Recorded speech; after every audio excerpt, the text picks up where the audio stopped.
Meu nome é Mila, eu só nasci em Fernandópolis, no interior de São Paulo, porque meu tio era ginecologista, e portanto eu fui para Fernandópolis apenas para nascer.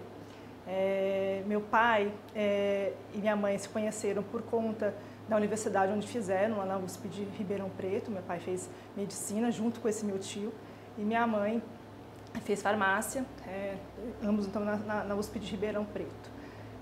Eles foram para... eu morei a minha vida inteira em Pindamonhangaba, onde minha infância e adolescência. E a escolha, na verdade, de fazer medicina, na verdade, é por conta de que foi uma escolha um pouco fácil, né? Estava lá meu pai, médico, eu corrigia as provas, ele dava um curso de medicina do trabalho e eu corrigia as provas dele.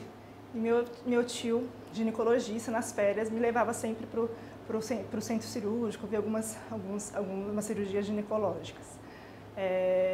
Eu vim então para São Paulo passei direto na faculdade. Então entrei aqui na Escola Paulista de Medicina aos 17 anos. E como eu morei todo o meu tempo no interior de São Paulo, eu pouco conhecia, na verdade, sobre a Escola Paulista de Medicina. Porque meu conhecimento, na verdade, era da USP de Ribeirão Preto, onde meus pais estudaram, e a USP de São Paulo, porque meu pai havia vindo para São Paulo para repetir o 6º ano e poder prestar residência de cirurgia geral na USP de São Paulo.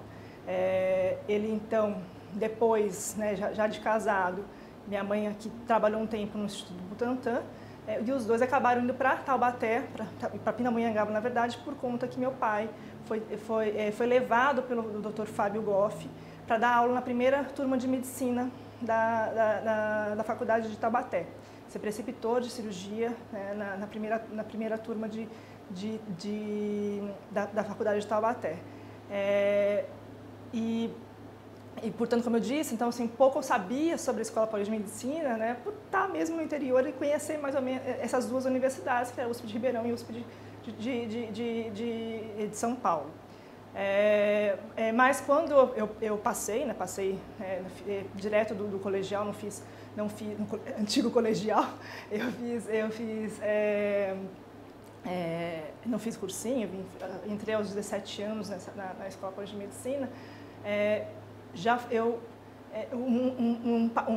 Foi muito interessante porque todo mundo ficou muito feliz, eu fiquei feliz, mas um amigo do meu pai, que é patologista, que tinha estudado, né, aqui na Escola Paulista de Medicina, foi na minha casa me dizer que eu estava numa excelente escola e me deu um adesivo, porque ele foi presidente da Atlética, ele me deu um adesivo, era um decalque na época. Ele me deu de presente dizendo as boas-vindas para a Escola Paulista de Medicina. E eu digo que durante na própria recepção, né, na Atlética, eu já me senti completamente acolhida e tenho certeza que aqui era o meu lugar, né? Eu costumo dizer que a Escola Paulista de Medicina é meu quintal, porque eu fiz aqui a minha formação acadêmica, fiz residência de cirurgia geral e cirurgia pediátrica, né? Tudo aqui na Escola Paulista de Medicina. E minha turma, que é a turma 60, vai fazer aqui agora 30 anos esse ano de ingresso na faculdade, que me deixa um pouco velha, né, pensando nisso, e dizer que é isso, né? São quase 2/3 da minha vida já dentro aqui da Escola Paulista de Medicina no Unifesp. Então, aqui eu sou muito grata por tudo isso, né? Imagine você que eu vim então direto aos 17 anos, né, de Pindamonhangaba direto para São Paulo. Então esse primeiro ano, né, foi um ano de adaptação a uma nova cidade, né, as impossibilidades de às vezes de ir em muitas festas porque eu não tinha carona, né, não dirigia, e um processo de adaptação de morar fora de casa, né? Eu estava até então morando com meus pais, né, na minha cidade. Então foi um processo aí de adaptação à cidade e também de profunda vontade de conhecer essa cidade, né? Assim, de frequentar os lugares que essa cidade que eu faço até hoje, né? De conseguir aproveitar a parte cultural que São Paulo oferece. Eu morei nos 3 primeiros anos com meus parentes, os primos, que cuidaram muito de mim, que ficavam muito aflitos com quanto eu estudava, vivia num quartinho estudando, mas eu diria que eu aproveitei bastante. Depois dos outros anos eu morei com meu irmão, já aqui na Vila Clementino. Esses primeiros anos, né, foram anos de bastante estudos, mas também eu aproveitei muito, acho que a faculdade, assim, né? Assim, eu jogava basquete, então eu participei de praticamente todas as intermédias, via a Paulista campeã e no meu último ano a Paulista expulsa da intermédia, em Matão. Mas foram experiências muito bacanas, né, de todos o acolhimento que a Atlética nos dá, né, como essa possibilidade de encontro, né, de pessoas de outras turmas, né, profissionais mais velhos, e isso a gente acho que é um momento bastante enriquecedor aí do ponto de vista social que a Escola Paulista nos oferece. Do ponto de vista acadêmico, acho que eu aproveitei bastante, assim, naquela época, né, a gente não tinha essa cobrança que eu acho que existe hoje em relação ao currículo, né, assim, existe uma pressão em relação ao currículo hoje em dia que não existia na minha época. E eu vejo, assim, quando eu reflito sobre a minha trajetória acadêmica, de que eu consegui fazer cumprir, né, um bom currículo, na verdade, mas sempre com uma tranquilidade de conseguir fazer as escolhas que eu hoje reflito que foram escolhas bem assertivas, né? Eu fiz monitorias de anatomia no segundo ano, depois de farmacologia, onde eu tive uma iniciação científica em trabalhos com ratos, né? Trabalhos experimentais com ratos, que foi muito importante aí depois refletindo para a minha pós-graduação. Fiz monitorias na cirurgia pediátrica, fiz iniciação científica na medicina preventiva, e foi muito interessante porque nessa ocasião eu fazia uma coleta de dados, né, de gestantes diabéticas. Mas eu não tinha nada a ver com aquilo, eu não era uma pessoa que tinha um pensamento aí muito clínico. E foi muito interessante que o orientador disse: que área que você gosta? E na época eu gostava muito de ginecologia. E ele pegou e conseguiu então transformar aqueles dados em um trabalho completamente dentro daquilo que eu gostava. Isso é muito interessante, pensar de que você pode mesmo, né? Tudo que você pode fazer, você tem que tentar fazer na área que você gosta, né? Então foi um grande aprendizado nessa iniciação científica. Uma iniciação científica foi com bolsa PIBIC nessa época, já mais no finalzinho da faculdade, né? Eu não tinha ligas, hoje em dia tem liga de tudo, né? Lá naquela época tinha só a liga que é chamada de DST na época, né? Que continua até hoje, a IST, né? Foi a única liga que tinha, na verdade. E eu também consegui participar, foi anos muito bons assim, de ensinamento com essas condições clínicas, né? E seguindo a minha área cirúrgica, que assim, eu sempre quis uma área cirúrgica, né? Ginecologia tinha um pouco do meu tio, né? Que eu sempre via partes ginecológicas. Eu fiz um estágio que havia na época no amparo maternal, no quarto ou quinto ano, agora não lembro, e um estágio no pronto-socorro do hospital do Vila Maria, que tinha eram plantões que a gente fazia de cirurgia.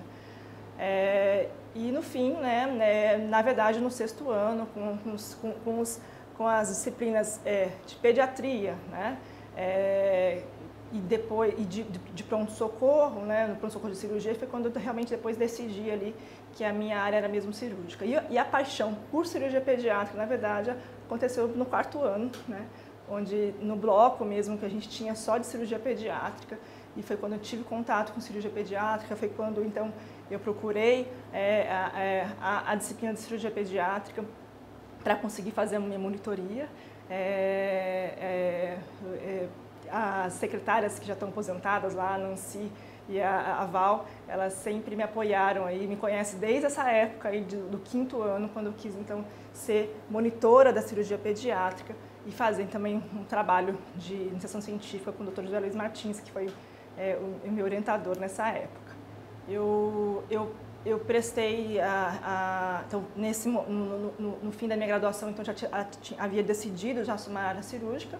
Eu prestei cirurgia geral em alguns lugares, eu cheguei a passar na Unicamp, na Santa Casa, na USP, na primeira lista de chamada, mas a minha escolha ficou aqui mesmo com a Escola Paulista de Medicina para fazer cirurgia geral aqui,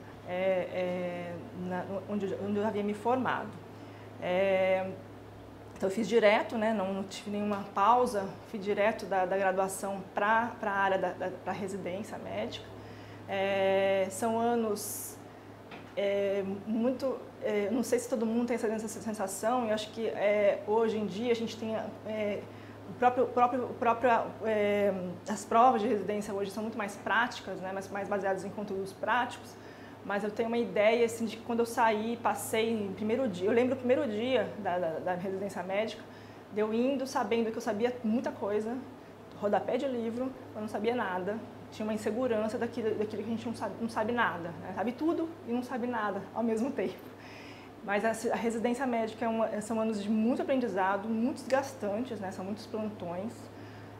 Na época, a gente tinha poucas mulheres, né, na cirurgia geral, né, assim, nós éramos em 3, entre os 12 cirurgiões, hoje em dia tem até mais mulheres, né, presentes na cirurgia, mas também um número maior também de residentes. Então, assim, vocês imaginam que a gente se dividia os plantões aí em 12 pessoas, o que imagina o quanto era pesado, né, essa rotina. Mas é uma rotina de bastante aprendizado, né? Assim, não há nada melhor na vida do que você aprender na prática, né? Com os casos no pronto-socorro, as especialidades cirúrgicas. Então, isso são anos de muito aprendizado. Depois da cirurgia geral, eu prestei cirurgia pediátrica e fiquei aqui, né, na própria Escola Paulista de Medicina. Algumas vezes a gente pensa assim, poxa, a gente ficou o tempo todo aqui, né? Mas depois, né, na vida profissional, você encontra, ainda mais na cirurgia pediátrica, que é uma área muito pequena, a gente acaba conhecendo pessoas de todas as outras faculdades, né? E às vezes troca de experiências em congressos ou mesmo no ambiente de profissional são bastante grandes. Então você consegue ter essa ideia da formação aí de diversa que existe aí na cirurgia pediátrica, né? Hoje, eu acho, olhando o meu olhar de hoje, eu acho que os professores hoje em dia são, eu não sei se era por causa que eu era tímida, ou se hoje em dia as relações são um pouco mais fáceis, né? mais tranquilas, né? Apesar de eu ter boas lembranças, muitas lembranças dos professores, acho que eu não lembro na graduação, por exemplo, de muitas intimidades com os professores. Então, as pessoas que eu tenho mais proximidade são os professores da especialidade mesmo, né? Que é onde você passa, a cirurgia pediátrica são 3 anos convivendo, né, com os profissionais, com os professores, né, seus preceptores aí na residência médica. Sobre os professores que me marcaram, então são os professores da especialidade de cirurgia pediátrica, que é onde eu tive mais contato. E eu queria homenagear, na verdade, o meu mestre mesmo, que é o Dr. Maranhão, né, que ele falecido há 5 anos, que ele era um cirurgião exímio, aquele cirurgião que operava de tudo, cirurgias pequenas, cirurgias grandes, com primor de cirurgião super, que tinha muito aprendizado em tudo que a gente via ele fazer. Ele era do setor de urologia pediátrica, né? Então ele foi autodidata, né, nessa especialidade e foi um ambulatório, na verdade, que fez a área de interesse que eu tenho, né, que eu tive dentro da cirurgia pediátrica, e eu e a Nacha então herdamos esse ambulatório do Dr. Maranhão, onde as patologias urológicas e os pacientes intersexo e com a diferença do desenvolvimento do sexo são atendidas. Eu queria dizer que ele ele gostava muito de operar, então foi difícil ele deixar, né, a gente operar, mas o aprendizado em vê-lo operar foi muito importante, né, para mim, né. Durante a cirurgia, ele às vezes parava e a gente dizia que ele olhava com os dedos, que ele ficava lá pensando, e eu só falava para ele: Maranhão, por favor, professor, pense alto para eu poder aprender, porque se ele não pensasse alto, eu não aprenderia. Hoje em dia, a gente, toda sexta-feira, que é um dia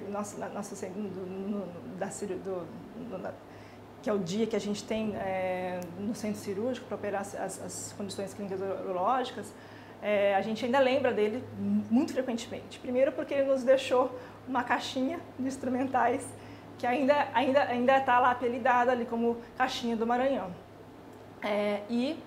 Sempre a gente tem algum conhecimento ali para repassar para os residentes, né, sobre os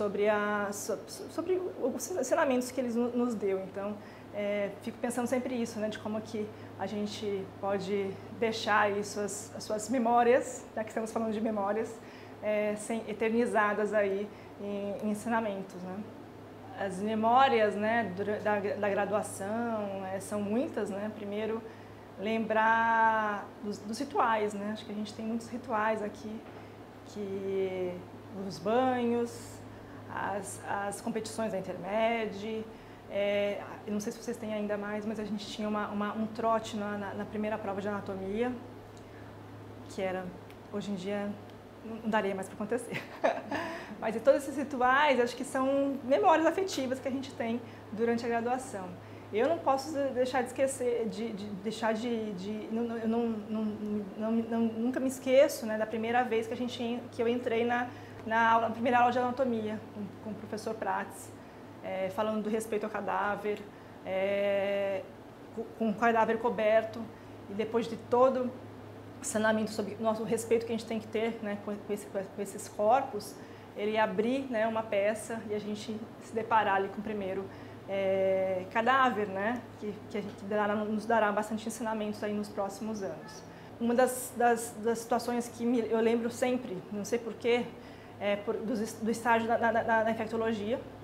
Naquela época, a gente ainda estava com a epidemia da AIDS, né? E eu nunca vou esquecer, né, de um paciente que era jogador de handebol e que chegou super bem, né? Assim, bem assim, ele era forte, jogador de futebol, e 2 dias depois ele faleceu por neurocriptococose, ou seja, são momentos, né, dentro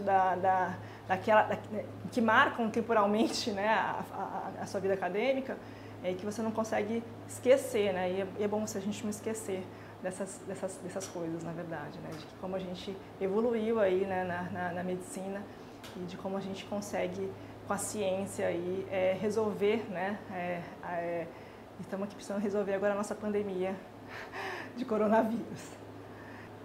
Não, eu queria dizer assim que depois da gente se formar, né, na residência, e imagina eu que fiquei muito tempo aqui dentro, desse vazio que de repente uma hora acontece de que você acabou, né, a sua formação ali da residência, como se isso fosse verdade, na verdade, né, se fosse realmente verdade, que tudo acaba, nada acaba.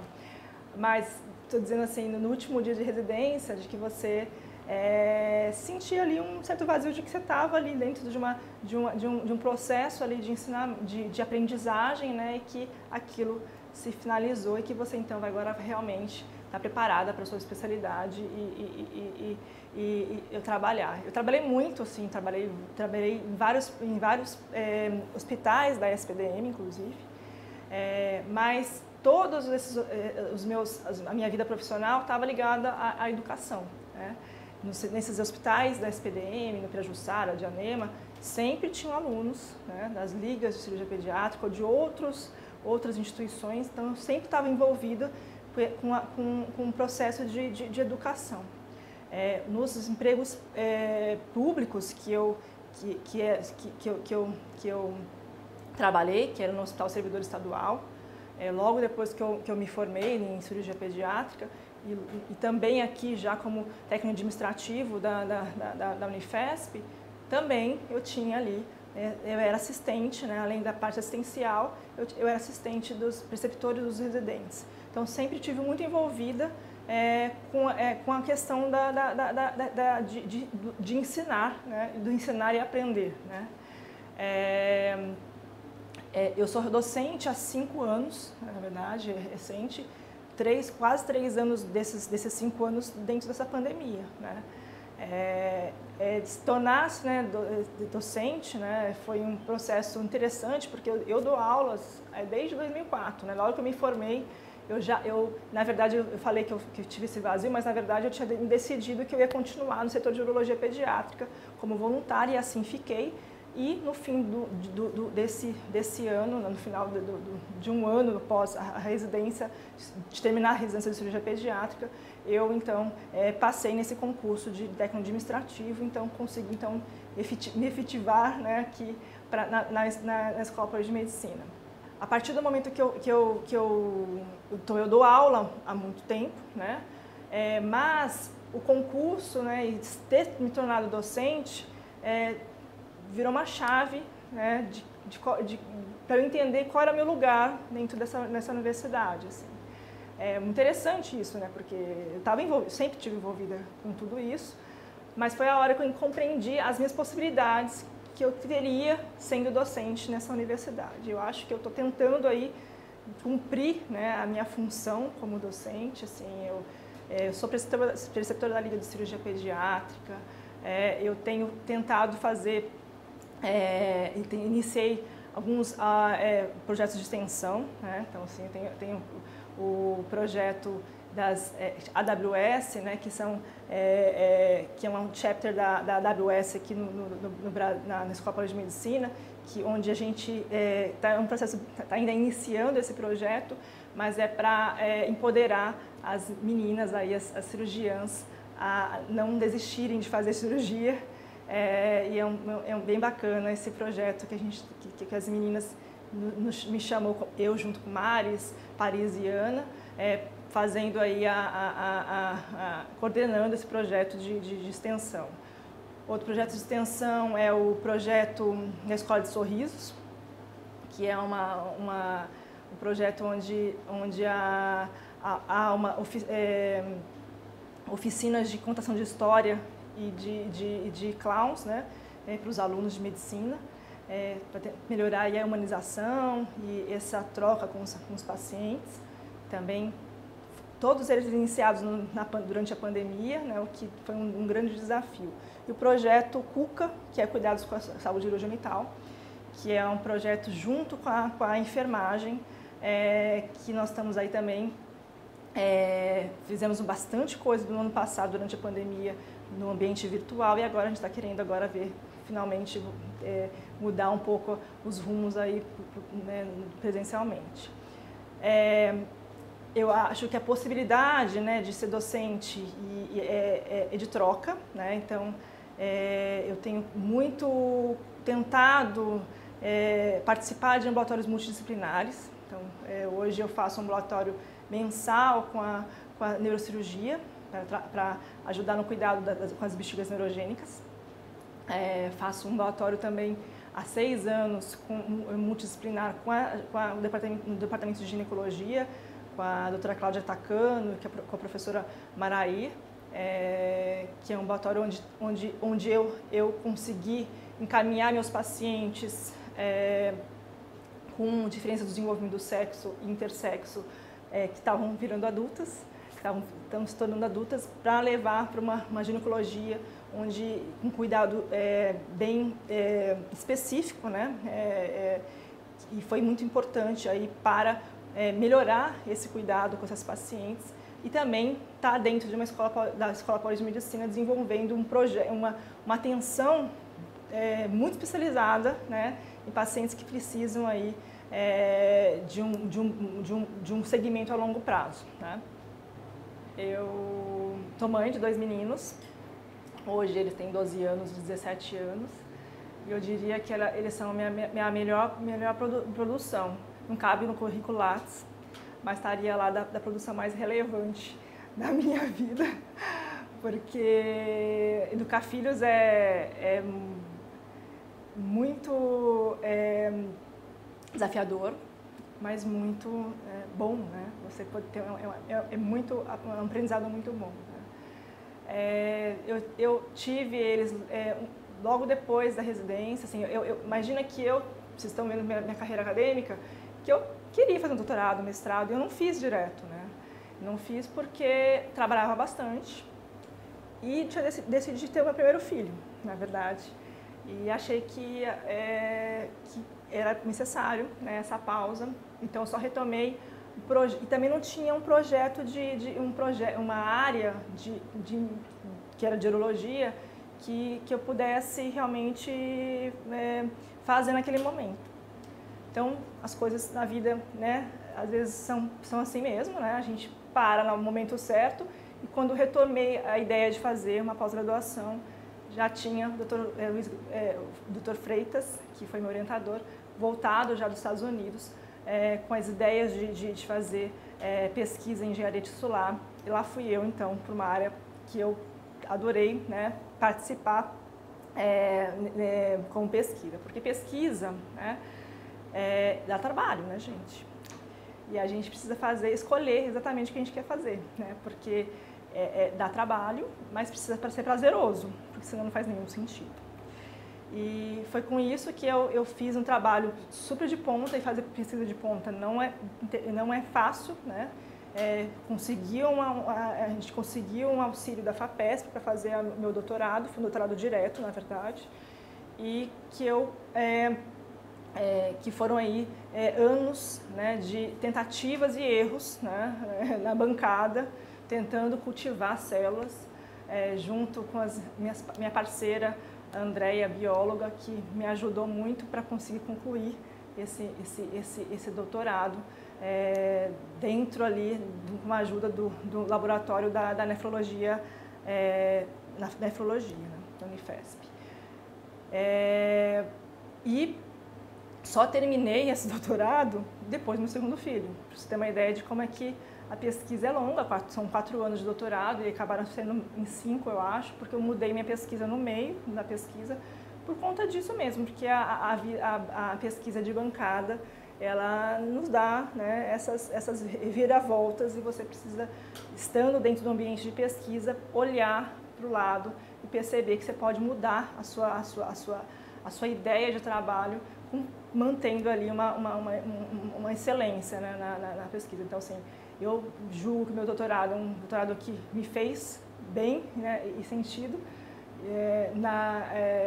mas foi longo o processo ali, entre 2 gestações, né.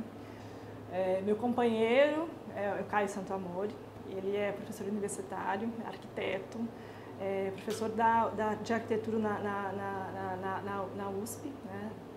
E eu divido com ele uma vida inteira. Na verdade, eu conheço ele antes da própria faculdade, então a gente viveu junto aí todos os processos aí de vida adulta, acadêmica e acadêmica, né, na verdade. E aí juntos criamos os dois filhos que dividir uma educação, né, de 2 meninos para serem éticos, para serem bacanas, para serem pessoas interessantes e curiosas, não é um desafio, né, para todos nós, né? Então a gente divide as angústias das pesquisas. É bom que eu entenda um pouco como é que são as pesquisas e a academia, né, na área de humanas. E isso é bastante enriquecedor aí na nossa vida profissional e pessoal. Acho que ser mulher, médica, pesquisadora, docente, sempre será um desafio. Ser mulher já é um desafio, na verdade.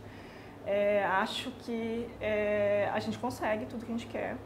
A gente só precisa não sofrer, né? Não sofrer com que a gente talvez não consiga fazer tudo como a gente quer, né? Então a gente deve fazer aquilo que a gente quer da melhor maneira possível, sempre pensando no que você realmente deseja. Eu, por exemplo, desejava criar bem, não terceirizar o cuidado dos meus filhos, mas fazer uma boa pesquisa. acho que eu cumpri essas metas, mas é muito desafiador. A gente precisa ter uma logística, ter um jogo de cintura, né? E também não elevar ali as nossas metas, né? A gente tem metas a serem cumpridas, mas dentro daquilo que a gente consegue fazer. Isso tem que dar um conforto, né? E tem que estar feliz, tem que ser feliz, né? A gente tem que estar bem fazendo aquilo de uma maneira que não causa sofrimento nenhum, né? Quando a gente faz um concurso de docente, a gente precisa escrever o que a gente chama de memorial descritivo, que é justamente isso aqui. A gente precisa retomar a nossa vida acadêmica e contar uma história daquela sua vida acadêmica. E isso é muito transformador. Eu gostei muito de escrever porque é a sua história, a sua memória, como a gente está falando aqui, né? E eu comecei esse meu memorial e eu retomei esses dias, né, para poder, quando vocês me chamaram, e eu comecei assim, com poesia de Manoel de Barros. Acho que o quintal onde a gente brincou é maior que a cidade. A gente só descobre isso depois de grande. A gente descobre que o tamanho das coisas há que ser medido pela intimidade que temos com as coisas. Há de ser como acontece com o amor. Assim, as pedrinhas do nosso quintal são sempre maiores do que as outras pedras do mundo. Manoel de Barros, né? E eu me sinto meio assim, né? As pedras, a gente olha para as pedras, a gente pode ter várias interpretações, acho que nessa poesia, mas olhar para essas pedras que a gente constrói, né? É sempre bom, né? De a gente achar que elas são grandes mesmo em relação a tudo. E a Escola Paulista é esse meu lugar, assim, esse meu quintal, é um lugar de afetos, né? Que eu, na verdade, hoje tento afetar mesmo os alunos, né? Assim, e eu espero que eles continuem me afetando, porque isso que nos faz aqui, né, serem os educadores, né, estar nesse movimento aí de corpos, que a gente afeta, seja afetado, ensina e aprende, e é isso que significa essa possibilidade na Escola de Medicina, de poder estar sempre movimentando corpos. Eu queria falar para os alunos, né, assim, divirtam-se nesse quintal, de verdade.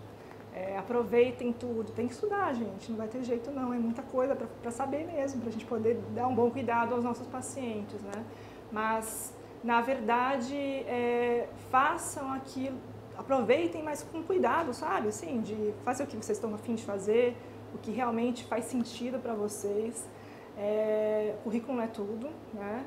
A gente precisa ter essas experiências, e as experiências que essa faculdade oferece, né, a Escola de Medicina oferece, são muitas, né? Tem muitas ligas, tem projeto de extensão, tem a iniciação científica, e a gente tem que aproveitar, porque 6 anos é muito pouco, passa muito rapidinho, né? Quando a gente vê, a gente já está fora dessa faculdade. Façam suas redes, assim, sabe, de afetos mesmo, redes de afetos, redes de contatos, porque a gente não vive sozinho nesse mundo, né? E eu falo isso para os meus residentes, que eles ficam às vezes desesperados, que estão saindo, e vão falar, vou cair na vida, e eu estou sozinho, não vou saber operar isso. Eu falei, é só ligar, você tem alguém que você conhece. Eu faço isso até hoje, ligo para todos os meus amigos, e discuto casos, os casos difíceis sempre existirão, e a gente, tendo amigos, a gente consegue discutir e conseguir oferecer melhor cuidado a partir dessas experiências dos outros, né? E das nossas próprias experiências que a gente vai adquirindo na vida. Então, sejam felizes,